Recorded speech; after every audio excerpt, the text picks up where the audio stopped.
Conocido como el historiador de los filósofos, Diógenes Laercio preservó gran parte de la sabiduría e ideas de la antigua civilización occidental, combinando hechos históricos con anécdotas cómicas, evitando la especulación o proyectar sus propias opiniones y teorías. Sin su libro, verdaderamente poco habría sobrevivido a la Edad Media.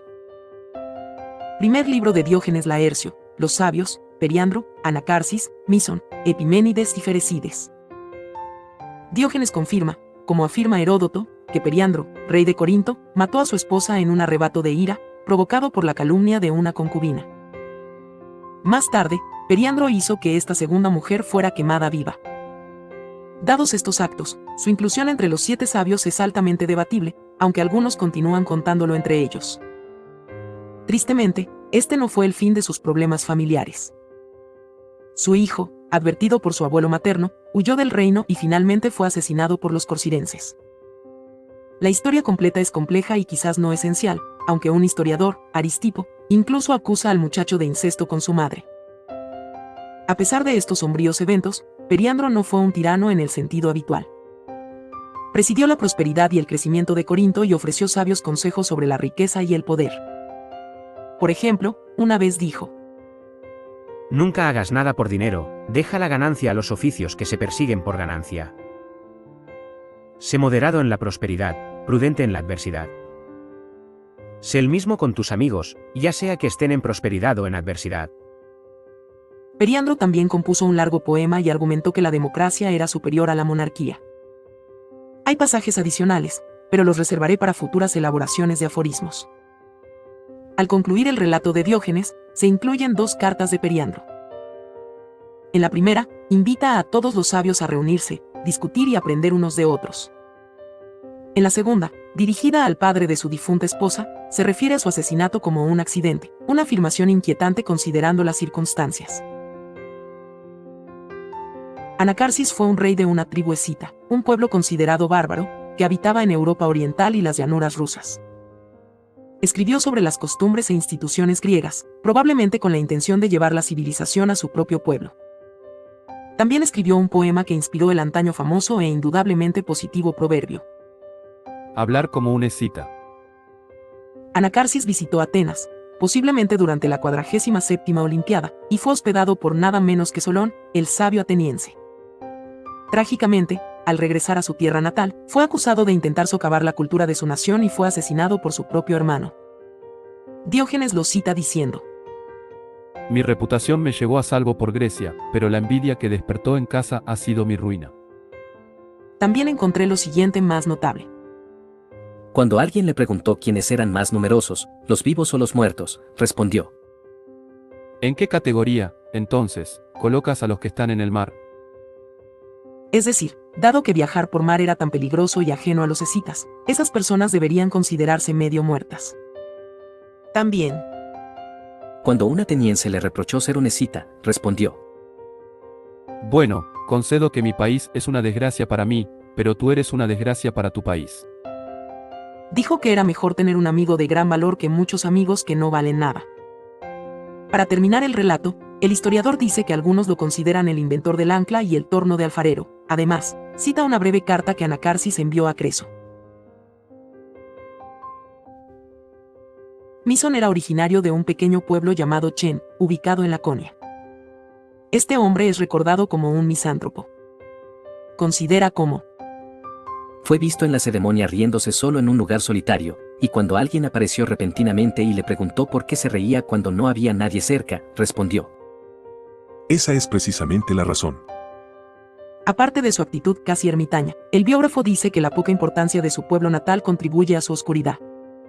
Por lo tanto, no se dice mucho sobre él.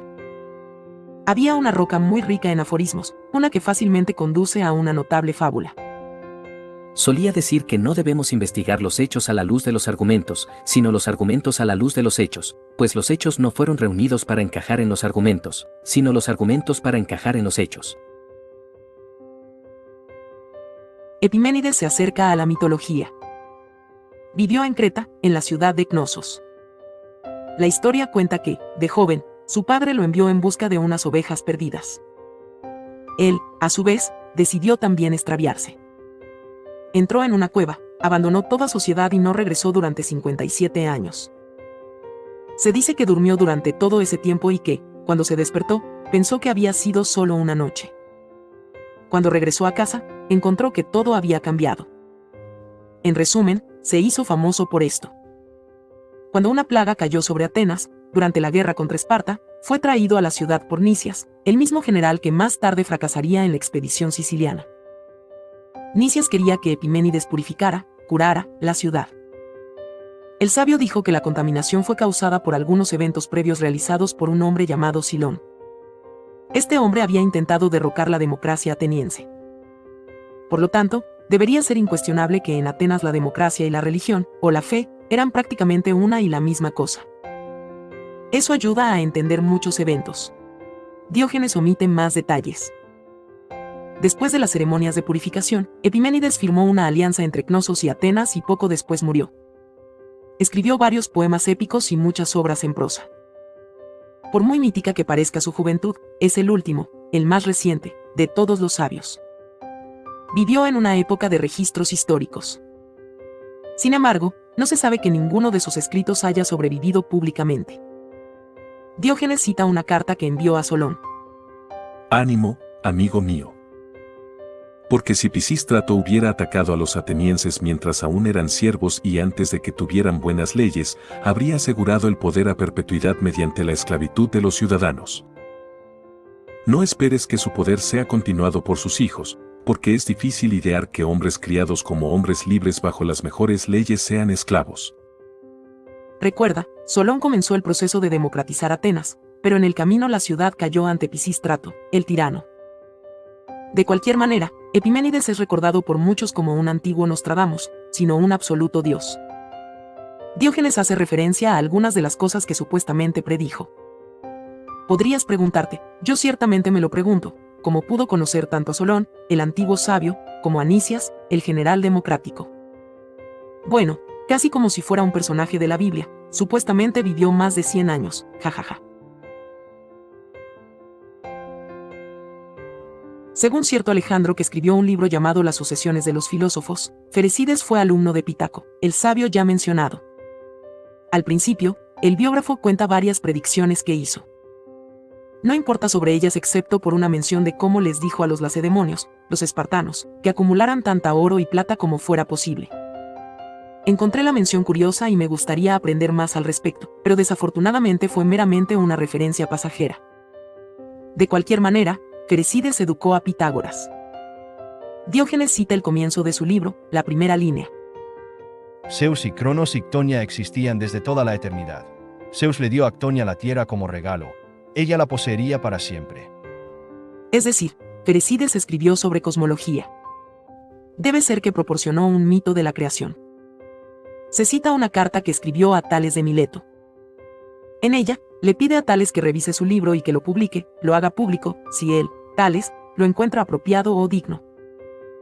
De manera muy encomiable, en la carta Ferecides menciona como todo lo que dice en el libro es meramente hipótesis o deducción, pero que nada de ello puede aún ser confirmado o conocido con certeza. Permítanme citar de esta carta mientras el sabio dice: Los hechos no son absolutamente correctos, ni pretendo haber descubierto la verdad, sino meramente tales cosas que uno que indaga sobre los dioses recoge. El resto debe ser pensado, pues lo mío es todo conjetura. El historiador hace hincapié en su forma de muerte.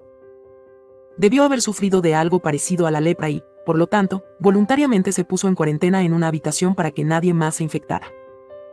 Sin embargo, murió a una edad avanzada. Este es el último sabio en la obra de Diógenes. Su próximo libro trata sobre Sócrates, sus contemporáneos y la filosofía del hedonismo. Entrar en política solo se justifica cuando es más gravoso gobernar que ser gobernado.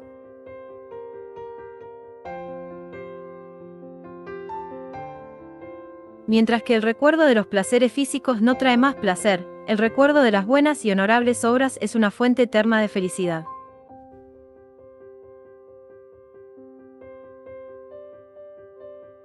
Aunque todos los hechos surgen de argumentos, no se necesitan hechos para elaborar un argumento.